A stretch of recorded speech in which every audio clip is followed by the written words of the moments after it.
Halo, perkenalkan nama saya Muhammad Eni Rafiq. Biasa teman-teman saya panggil saya Rafiq ataupun Rio, itu bebas. Saya merupakan lulusan dari Teknik Industri Universitas Brawijaya, lebih tepatnya fresh graduate. Karena ketertarikan saya yang besar di bidang marketing, bisnis, data, dan juga public relation, teman-teman dekat saya itu menjuluki saya sebagai Humas Tips. Bagi saya, humas itu bukan sekedar komunikasi, tetapi juga jembatan untuk memperkuat nilai dan juga esensi sebuah bisnis. Selama kuliah, saya aktif di berbagai organisasi seperti himpunan mahasiswa, menjadi asisten laboratorium selama 2 tahun, dan berbagai kepanitiaan-kepanitiaan yang lain. Serta saya juga pernah menjadi Head of Public Relation, yang mana saya memimpin tim dan berhasil meningkatkan partisipasi audiens sampai 8 kali lipat. Wow, selain itu, saya juga aktif ditunjuk menjadi MC ataupun moderator di berbagai event, yang mana sampai saya punya julukan baru, yaitu MC Kondang. Selain itu, saya juga memiliki pengalaman profesional sebagai Business Development Intern di PT Mobilitas Digital Indonesia atau merupakan bagian dari Astra Group. Di sini, saya bertugas untuk bisa meningkatkan proses bisnis di divisi saya, yaitu Sales and Marketing Komersial, di mana saya bertugas untuk menganalisis data dan membuat dashboard performa untuk menilai performa dari tiap karyawan, menyusun knowledge management, serta melakukan market competitor analysis. Saya juga terlibat dalam meeting eksternal dan juga pameran kendaraan komersial, di mana saya berhasil membantu tim memperoleh 3 leads dalam 1 hari. Dan saya juga pernah mengelola seorang influencer termasuk inisiasi brand dan juga negosiasi.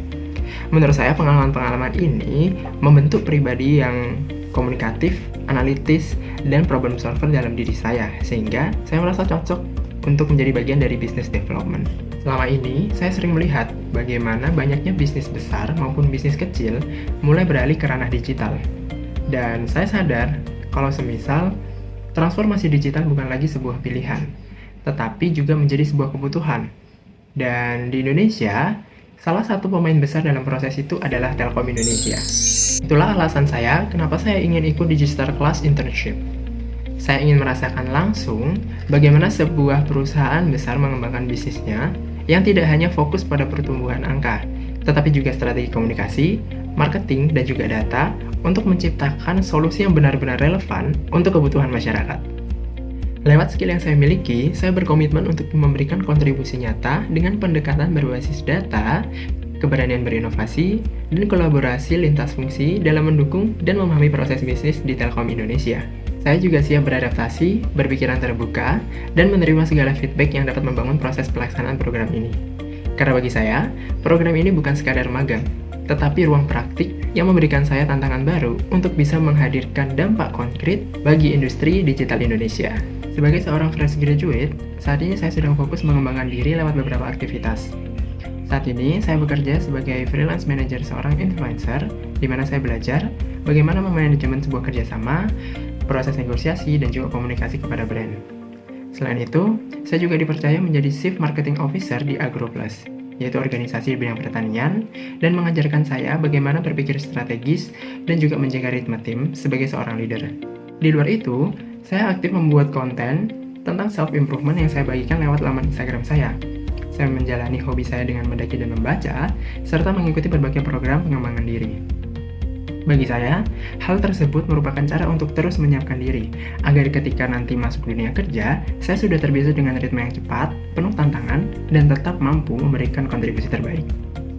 Salah satu proyek yang paling berkesan bagi saya adalah skripsi saya sendiri, di mana saya meneliti bagaimana pengaruh gangguan kesehatan mental terhadap performa akademik dan juga risiko bunuh diri pada mahasiswa. Yang menariknya, saya dari jurusan teknik, jadi saya, sebagai peneliti utama, harus bisa menggabungkan cara berpikir teknik dengan penelitian sosial. Awalnya sih cukup menantang, tapi disitulah letak pembelajarannya. Proyek ini saya kerjakan kurang lebih selama 7 bulan. Mulai dari merumuskan masalah, mengumpulkan data menggunakan kuesioner, hingga menganalisis masalah menggunakan metode PLSM.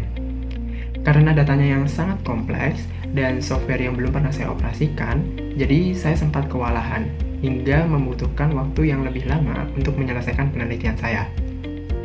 Tapi dari situ, saya mencoba untuk mengatur ulang alur analisis yang lebih sistematis, membaca banyak panduan, melakukan latihan, dan mengikuti kursus-kursus hingga saya bisa mengoperasikan software tersebut secara mandiri. Dari situ saya belajar dua hal.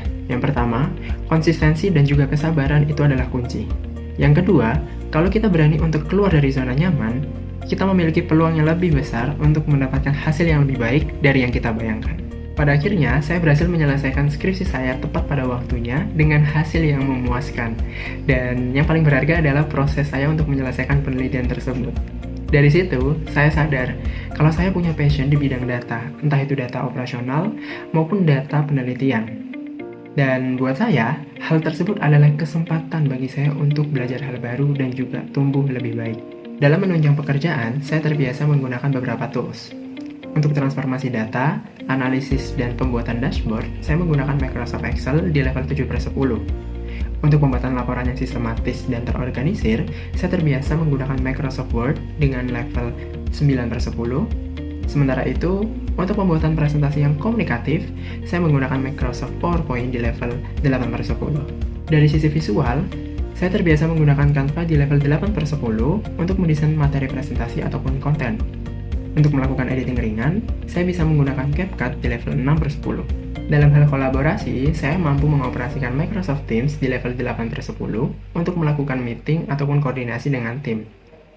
Saya juga familiar dengan Notion di level 6/10 untuk manajemen project dan juga pencatatan ide. Tools-tools ini membantu saya untuk dapat mengolah data lebih efektif, menyampaikan ide secara visual, dan juga berkolaborasi lebih baik dengan tim. Segala hal yang saya ceritakan tadi merupakan bagian dari semangat saya untuk mengikuti program Digistar Class Internship. Saya berharap saya dapat membawa semangat tersebut di Telkom Indonesia untuk memberikan kontribusi yang nyata. Terima kasih.